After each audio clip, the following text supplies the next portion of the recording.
4 years, my relationship with my parents and older brother Craig has been a painful one, marked by favoritism and harsh judgments. Craig, now 31, was always their golden child. He excelled academically, got into a prestigious college, and landed an impressive corporate job right out of school. When he became the youngest vice president in his company's history 5 years ago, my parents couldn't stop singing his praises. They constantly compared me to him, making sure I knew I was the one who fell short.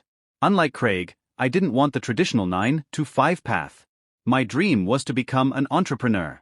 I had a passion for cars and envisioned a business designing modern and edgy car accessories. After gaining industry experience and developing a business model, I finally decided to take the leap.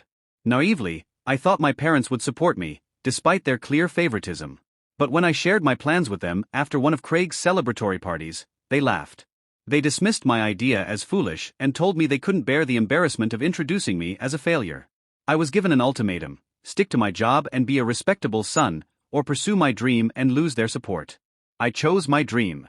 Their harsh words stung, but I decided I would rather try and fail than live under their shadow of doubt. As expected, they cut me out of their lives. Craig sided with them, and for the past 5 years, we haven't spoken. Despite their lack of faith, I worked tirelessly to build my business. The early days were brutal. I lived paycheck to paycheck, relying on word of mouth to grow my brand. But slowly, my hard work paid off.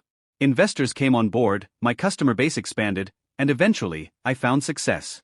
Today, I live comfortably in a nice apartment in a great neighborhood with my wife, whom I've been married to for 2 years. We recently found out we're expecting our first child, and life has never been better. Despite my achievements, I never reached out to my parents. They knew where to find me if they ever wanted to mend things. Occasionally, I heard from relatives that they asked about me, but they never contacted me directly, until last week. Out of the blue, they sent me a message asking to meet. My wife encouraged me to go and hear them out, so I agreed. When I arrived at their house, they greeted me warmly. Much warmer than I ever remembered. It was strange and unsettling.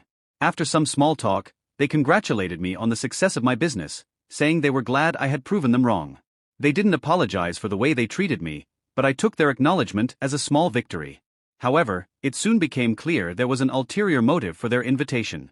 They revealed that Craig had recently lost his job due to mass layoffs at his company. For the past 4 months, he had been struggling to find work.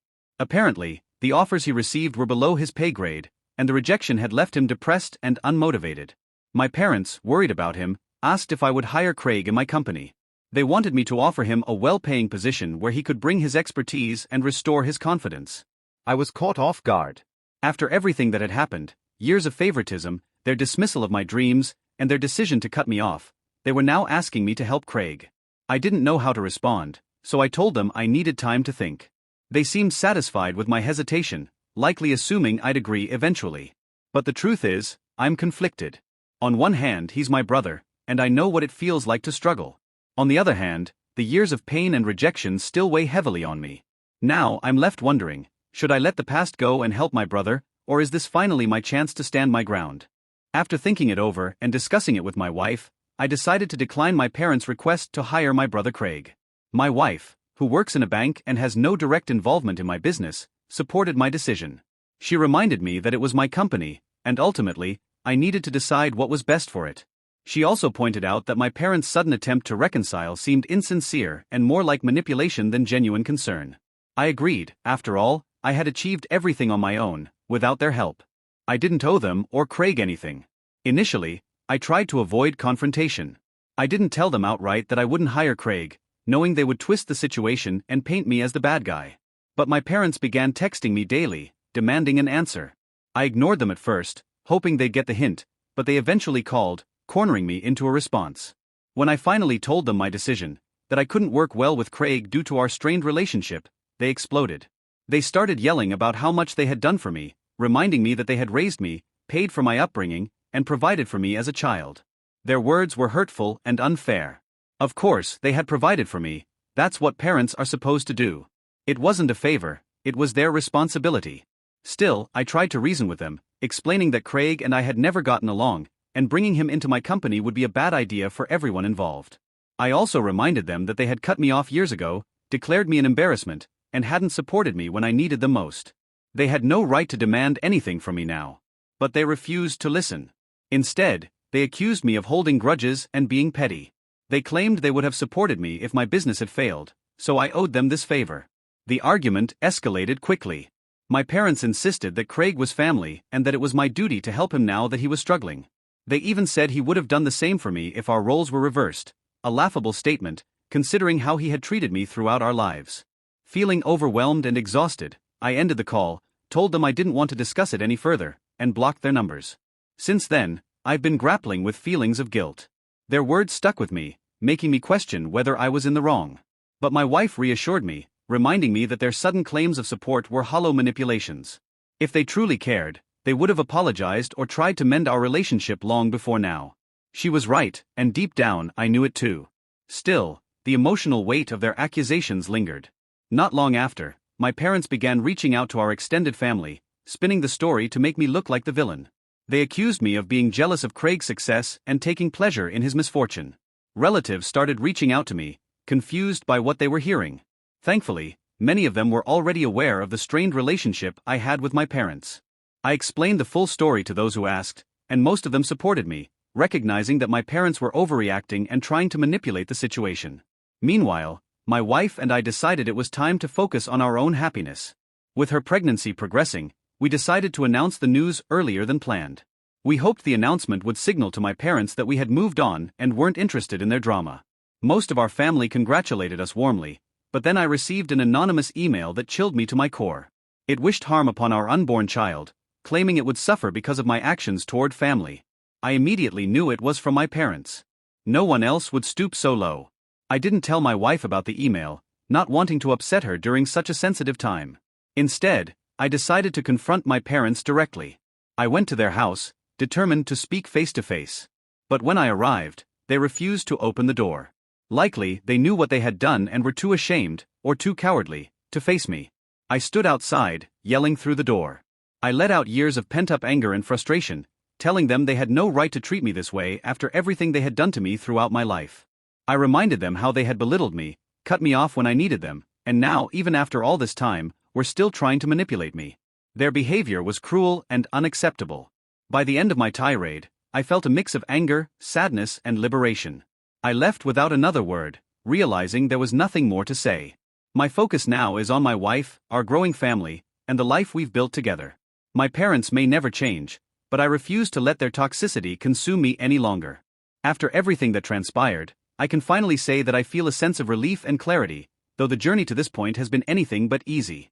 It all began with a simple yet deeply consequential request from my parents, one that felt more like a demand than an ask. They wanted me to offer my brother, Craig, a position at my company after he had lost his corporate job. This wasn't just a professional decision, it was steeped in years of family tension and unresolved issues. I had to think about it carefully. Initially, I didn't want to make a hasty decision, so I discussed it thoroughly with my wife. She has always been my voice of reason, and while she encouraged me to follow my gut, she reminded me that my professional space was mine alone. It was clear to me that I wouldn't be able to work well with Craig. We had never been close, and our relationship had always been strained. I decided to decline their request, not out of spite, but out of a genuine belief that this arrangement would not benefit anyone. At first, I tried to avoid confrontation by not responding to their texts and calls. But when they finally cornered me with a phone call, I told them my decision as respectfully as I could. Unfortunately, my refusal ignited their anger. They began accusing me of being ungrateful, of turning my back on them after all they had done for me growing up. They claimed that by not hiring Craig, I was repaying their sacrifices with betrayal. Their words were deeply unfair. As parents, it was their responsibility to raise and support me, not a favor that I now owed them for life. I tried explaining that my decision was purely professional and not meant to insult or hurt them, but they wouldn't listen. Instead, they painted me as petty, accusing me of holding on to old grudges and refusing to help my own family in their time of need. What frustrated me most was their selective memory. They conveniently forgot how, 5 years ago, they had doubted me, refused to support my business, and essentially distanced themselves from me. Now that I was successful, they suddenly wanted to play the role of a united family. Their sudden concern for reconciliation felt less like love and more like opportunism. Things escalated when they started spreading their version of the story to extended family members, painting me as the villain. Relatives began reaching out to me, some curious, others judgmental. Thankfully, a few of them knew the truth about our estranged relationship and even sent me screenshots of the messages my parents had been sending around. I explained the situation to those who asked, and most of them were supportive. It was comforting to know that people could see through their antics, but it still hurt to see my parents going to such lengths to tarnish my name. Meanwhile, my wife and I had been keeping a joyous secret. We were expecting our first child. We decided to announce the pregnancy earlier than planned, hoping that it would shift the narrative and perhaps soften my parents' stance. We shared the news on social media, and while most of the family congratulated us, my parents found a way to turn even this moment into something vile. I received an anonymous email that wished harm upon my unborn child, a message so cruel and unthinkable that I instantly knew it had come from my parents. I didn't share the email with my wife. She was still in the early stages of her pregnancy, and I didn't want to upset her. Instead, I confronted my parents in person. I stood outside their home, as they refused to let me in, and I let out all the anger and frustration I had been bottling up. I told them how their actions over the years had alienated me, how their attempt to manipulate me into hiring Craig was the last straw, and how their recent behavior had ensured that I no longer wanted any relationship with them. I made it clear that they would never meet their grandchild and that they should never expect any support from me in the future. I left their house feeling a mix of relief and sadness, but mostly relieved to have finally said everything I needed to say. In the days that followed, things took an unexpected turn. Craig reached out to me, which was unusual given that we hadn't spoken in years. Initially, I ignored his calls, fearing he might try to pressure me into giving him a job. But when he messaged me saying he just wanted to talk and wasn't going to ask for anything, I decided to answer. To my surprise, Craig had no idea about what had been happening. He told me that he had been taking a break after losing his job, by choice, and hadn't even asked our parents for help. He had recently discovered through messages from relatives how our parents had been trying to coerce me into hiring him, and he was shocked and furious. I told him the entire truth, how our parents had approached me, their relentless pressure, and their attempts to guilt-trip me. Craig was upset, not with me, but with our parents for interfering in his life and making him seem desperate. He vented about how they had always tried to control his decisions, even as an adult. By the end of the conversation, he apologized for how he had treated me in the past and thanked me for being honest with him. While we didn't magically resolve all our differences, it felt like a step in the right direction. Craig then confronted our parents, and as expected, it didn't go well. They became defensive, justifying their actions as an attempt to help him because they didn't agree with his decision to take a break. Their argument escalated, with Craig accusing them of controlling his life and them retaliating by listing all the things they had done for him, as if raising their child was some grand favor. Their fight ended with Craig cutting off contact with them as well. Predictably, my parents blamed me for the fallout. They even made a public post on Facebook, accusing me of turning Craig against them. Thankfully, our extended family rallied around me once again, calling them out for their behavior and reminding them of their failures as parents. After facing overwhelming criticism, they deleted the post and blocked most of the family. Now, my parents are ostracized by everyone, and I feel a strange sense of vindication. Craig and I are slowly rebuilding our relationship, and while it's not perfect, I'm hopeful for the future. Most importantly, my focus is now entirely on my wife and our baby. We're excited about this new chapter in our lives, and for the first time in a long time, I feel like I'm truly free to live life on my own terms.